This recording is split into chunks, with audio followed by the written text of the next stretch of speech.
Bonjour tout le monde, vidéo aujourd'hui du Joytoy Castellan Crowe Greek Knight. Alors on sera 18ème, 15 ans et plus. Donc voici la boîte. Donc toujours très jolie à la boîte Joytoy, assez sobre, la figurine à fond blanc. La marque ici officielle Warhammer 40 000. Ce côté-ci, on a les petites... voilà, c'était pas un jouet. C'est ça qui est marrant en fait. C'est pas un jouet. Et non... attends, qu'est-ce qu'ils mettent? Ceci n'est pas un jouet. Bah, voilà, ils mettent que ça ici. Manufacturé par Joytoy et Warhammer 40 000. Derrière, on a le contenu de la boîte. Quelques petites pauses. Et une petite description. Même pas. Il dit juste les copyrights. Donc voilà pour la boîte. Voilà, toujours basique chez Joytoy. Mais assez sympa. Donc voilà, maintenant je vais vous montrer la figurine. Voici la figurine. Alors elle est très chouette. Maintenant c'est une vieille figurine. Et on le ressent. Hein. Par rapport à la taille. Par rapport aux articulations. Ça je vais vous montrer quand je vais montrer les articulations. Par contre, voilà, elle est très bien faite. Éternal. L'armure est gris métal brossé. Très jolie. La cape, pareil, très jolie. Bien modelée. Le backpack. L'étendard.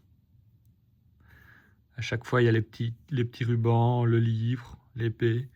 Alors, je remarquais ici que l'épée est un peu de travers. Elle n'est pas droite. Elle n'est pas alignée. Donc voilà, franchement, très belle réalisation. Alors, les petits rubans, là, les petites runes. Le petit talisman. Le livre. Encore des rubans de talisman. Le bouclier, la tête. Moi, j'aime bien les têtes masquées, hein, donc j'ai mis tout de suite la tête masquée. C'était celle par défaut. Et heureusement, parce que souvent les têtes Joytoy dans les premiers modèles sont très très dures à retirer. C'est le cas sur celle-là. Voilà, la tête avec le petit crâne. On pourrait croire qu'il a des lunettes, mais non. C'est les orbitants noirs.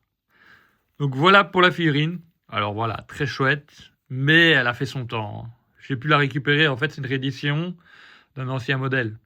Donc je la voulais, je l'avais loupé à l'époque, et je l'ai vu, j'ai foncé dessus. Mais je suis pas déçu, mais je suis pas fan non plus. Je vais vous montrer pourquoi quand je vais parler des articulations. Donc voilà, maintenant je vais vous montrer des articulations. Alors au niveau articulation, donc on a l'avant du pied. Alors on a, hop, voilà, il y a tout qui tombe, c'est pas grave. On a la cheville avec un angle.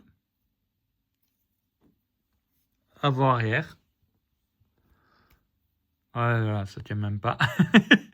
Donc voilà, vous voyez, ça Bolgen directement. Qui est quand même bien fixé, hein. J'ai dû quand même tirer dessus. Alors voilà, le plus gros défaut, c'est qu'on est sur l'ancienne articulation Joytoy. Qui est quand même disgracieuse hein, par rapport à la nouvelle. Et m'a l'air moins solide également. La nouvelle, on est carrément sur une grosse pièce ici. Avec une articulation double. Et ici, on est sur une toute petite pièce très fine.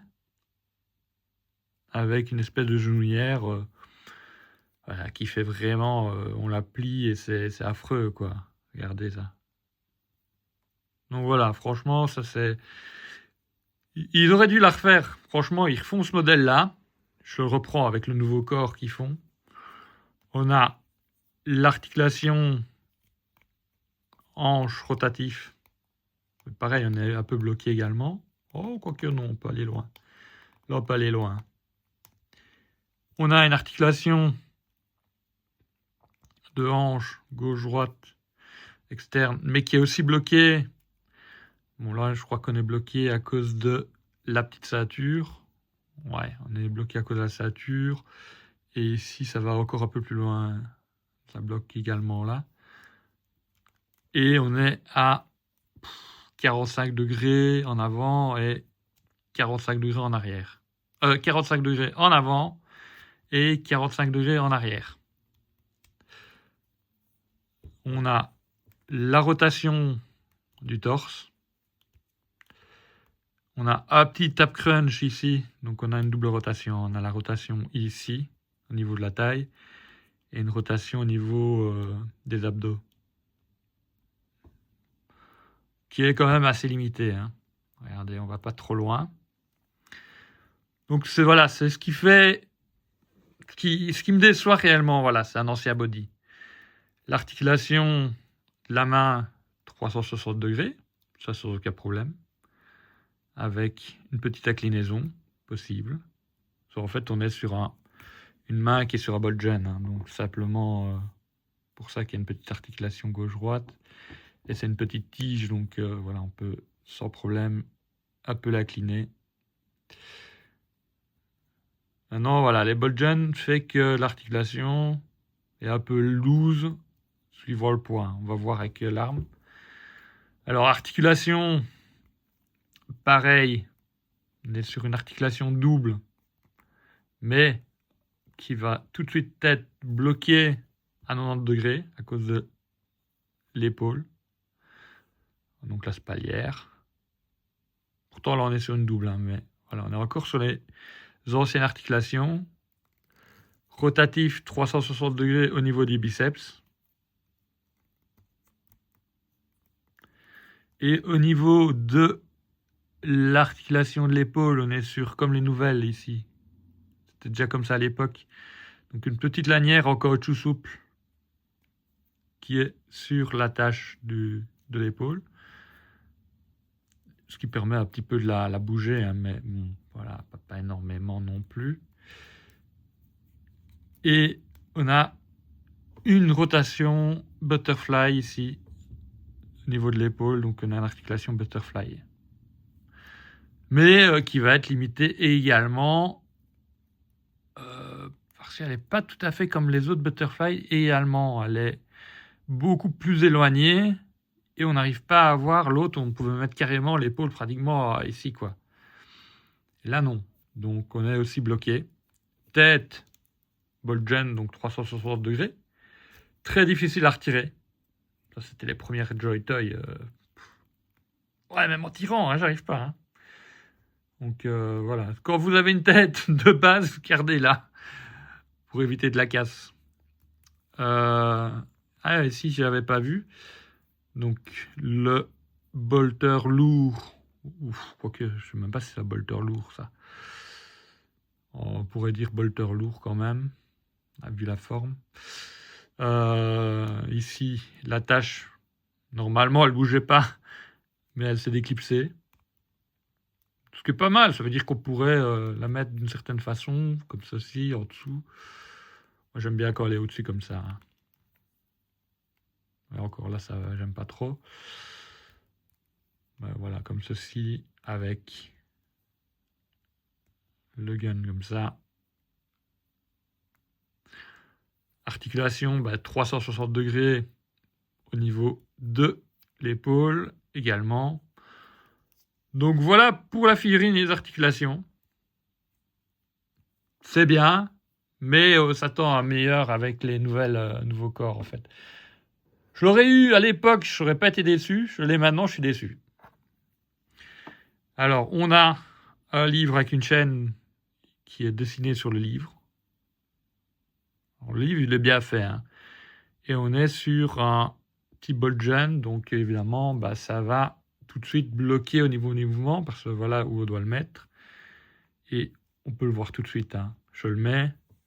Voilà. Si je veux bouger... Ah, là, il tombe pas. Pour une fois, il tombe pas. Voilà, il tombe déjà. Donc, on va être tout de suite bloqué. On n'arrivera pas à mettre la jambe comme ça, parce que ça va tout de suite taper dans le livre, et le livre, il ne tiendra pas. Après, on n'est pas obligé de mettre le livre. Hein. Mais avec le livre, voilà, on est tout de suite un petit peu plus bloqué. On a évidemment, comme j'ai montré au début de la vidéo, la cape.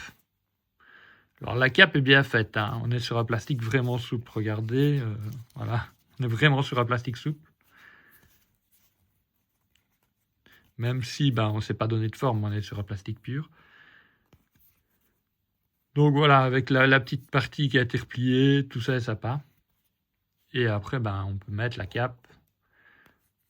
Donc ça aussi également, maintenant, si on met que la cape et pas le backpack, ben c'est disgracieux, c'est pas moche, c'est moche. On pourrait juste mettre comme ça, hein. Mais bon. Donc on a le backpack. Alors le backpack, ok, donc on a l'étendard qui peut un peu bouger. Bon, ça sert à rien, mais voilà. Ici, on a les deux petits pegs. Là, ben, les réacteurs peuvent tourner.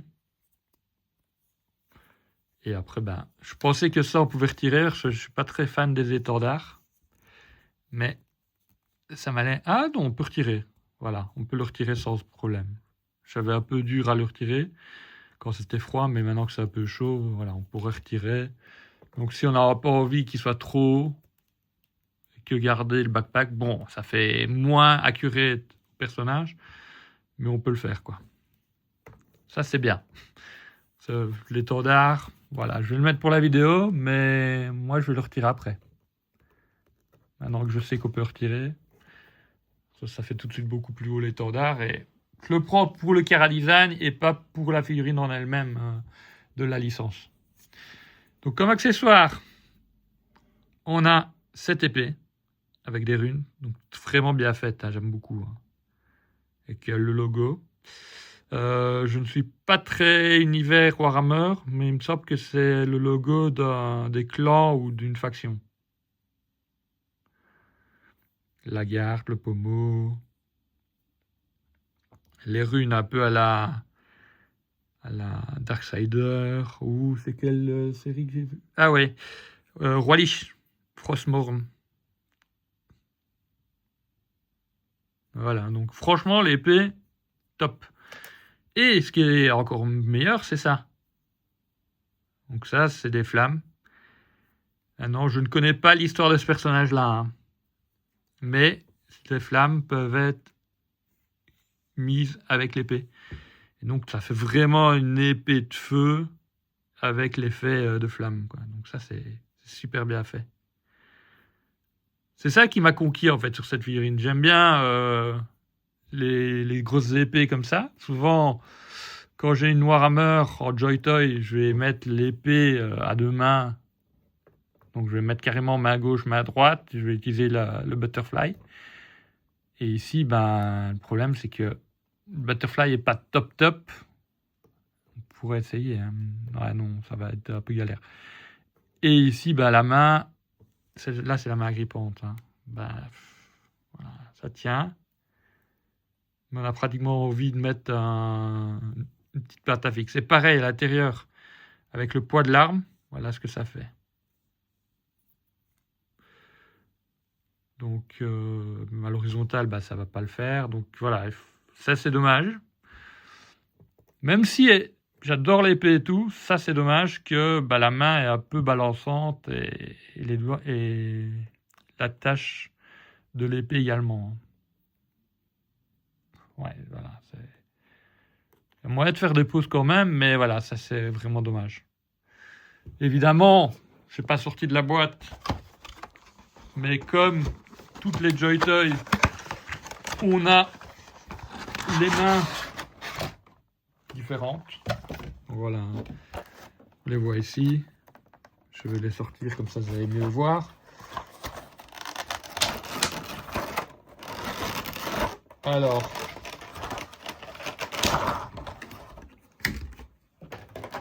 voilà au niveau des mains. Donc on a les deux mains. Ah non, on n'en a qu'une. Donc on a, je vais tout tomber moi. Ici la main fermée. Main gauche fermée. Main gauche ouverte.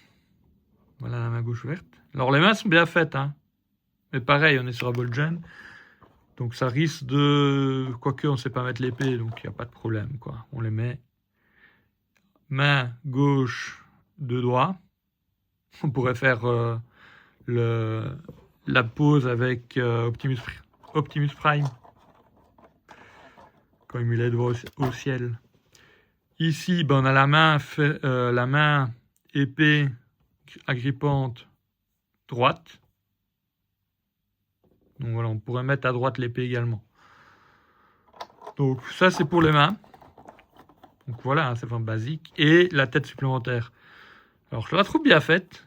Elle a un petit côté Doom. Mais voilà, c'est fou, hein, parce que au niveau des mains, c'était pas compliqué à retirer le peg. Mais ici, j'ai galéré. J'arrive pas à retirer le casque blanc, hein, donc je ne le mettrai pas à la tête. Ou alors il faut chauffer. Et voilà, elle est bien faite, les yeux ok, la bouche nickel. La petite croix, bah voilà, la croix, elle est un peu de travers également. Et on voit qu'on est dans les premières Joy Toy à l'époque. Hein. C'est cool parce que voilà, c'est une Joy Toy vintage, mais j'aurais voulu les articulations de maintenant et j'espère qu'ils vont la refaire. Bon, j'ai un gros doute qu'ils vont la refaire, hein. Mais voilà. Donc voilà pour la figurine. Je vais vous faire quelques comparaisons avec des Joy Toy à 18e. Nouveau modèle et ancien modèle, comme ça vous allez voir les différences au niveau taille, parce qu'elle fait beaucoup plus petite que les nouvelles. Voilà, je vais simplement la mettre droite comme ceci. Voilà, le livre il vient de retomber. Donc voilà les défauts qu'il y a sur cette figurine. Même si elle est magnifique au niveau couleur, posture, armure, pas articulation. Voilà, je vais vous faire quelques comparaisons. Donc la première comparaison, comme je fais avec toutes les vidéos, bah, la G.I. Joe Classified Snake Eyes V4 et le Spider-Man Marvel Legend. Donc j'ai toujours un doute si c'est le renouveau des vœux ou la maximum. Je les confonds toutes les deux. J'ai les deux et à chaque fois je confonds. Je crois que celle-là c'est la renouveau. Bah, elle est bizarre quand elle est debout. Hein. Celle-là elle est faite pour être en pause. Donc voilà la comparaison avec les Marvel Legends, la Classified G.I. Joe. Maintenant, je vais vous chercher les Joy Toy. Donc ici, c'est une vieille Joy Toy, la bleue. Et on peut voir que la taille est très proche du Castellan Grohe. Hein. Par contre, la bleue là, c'est une nouvelle Joy Toy. Donc ici, rien qu'au niveau des articulations, je vais vous le montrer. Regardez l'articulation. On est sur vraiment une grosse pièce qui fait quand même moins disgracieuse que les articulations d'avant chez Joy Toy. Donc la Castellan, c'est la même que celle-là au niveau articulation. Donc voilà, vous voyez. Donc ils ont changé les articulations. Est-ce qu'il y a eu de la casse et qu'ils ont changé? Mais voilà, en tout cas, les articulations ne sont plus les mêmes. Et la papillon n'est plus la même non plus. Ouais, ils ont changé quelques trucs. Et pareil, les têtes, maintenant, on peut les retirer beaucoup plus facilement. Celle-là, voilà, celle-là, galère aussi. Voilà, donc tant mieux que Joy Toy a changé toute la construction de leur figurine. Je les trouve maintenant meilleures. Donc voilà, au niveau comparaison, Joy Toy, c'est terminé. Je pourrais comparer avec d'autres, mais voilà, on voit tout de suite que c'est des petits modèles. À 18e, je peux comparer avec voilà, le Batman Inart qui est à côté de moi. Voilà, on voit tout de suite. Alors oui, il est gros, mais au niveau hauteur, il est beaucoup plus petit qu'une à 12e. Et en plus, voilà. C'est le problème des Joy Toy. Hein. À l'époque, les A18e étaient très petits. Maintenant, ils sont un peu plus grands. Ils ont une tête en plus. Donc, c'est un peu plus casable, jouable et diorama possible avec certains reculs. Donc, voilà pour la comparaison. Je vais quand même vous faire une ou deux poses tournantes, mais je n'arriverai pas à faire beaucoup plus avec le problème d'articulation que je vous ai dit. Donc voilà, pose basique avec l'épée et le bolter en descendu. Je vais vous la faire tourner. Mais voilà, pour moi, on est vraiment sur un cran en dessous des nouvelles Joy Toy. Et puis voilà, l'articulation du poignet est affreuse pour mettre l'épée. Voilà, mais elle donne bien. mais je vous la conseillerais pas. Réellement, si vous trouvez un charme à la figurine par rapport au design, alors oui, vous pouvez foncer. Mais si vous voulez une figurine qu'on puisse articuler, qu'on peut manipuler, passez votre chemin. Ou attendez que Joy Toy ressorte des anciens modèles, mais avec des articulations actuelles et la refonte de la taille également. Si une autre position, bah là j'ai simplement mis le bolter lourd avec... j'ai retiré l'épée. C'est infernal l'épée, elle tombe tout le temps de gauche-droite à cause du bolt joint du poignet.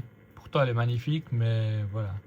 Et j'ai retiré le livre aussi, comme ça permet d'aller plus loin dans l'angle de la hanche. Autrement on est bloqué. Vu que si je la reprends et que je mets le livre dessus, déjà bah là le livre on n'arrivera pas. Soit ils auraient dû mettre ici un bolt joint beaucoup plus grand et alors plus long quoi. Et on aurait peut-être pu aller plus loin, mais là voilà, il tient à peine en fait suivant l'angle qu'on met de la hanche. Donc voilà, je vais stopper là pour cette vidéo. Donc voilà, je la remets en petite pause comme ça. Je vous remercie d'avoir regardé la vidéo. Vous pouvez mettre un petit pouce bleu, un petit commentaire, j'y répondrai volontiers. Donc voilà, donc je vous la déconseille, comme j'ai dit, sauf si vous aimez le chara design de la figurine, elle est top pour ça, mais ça s'arrête là. À une prochaine!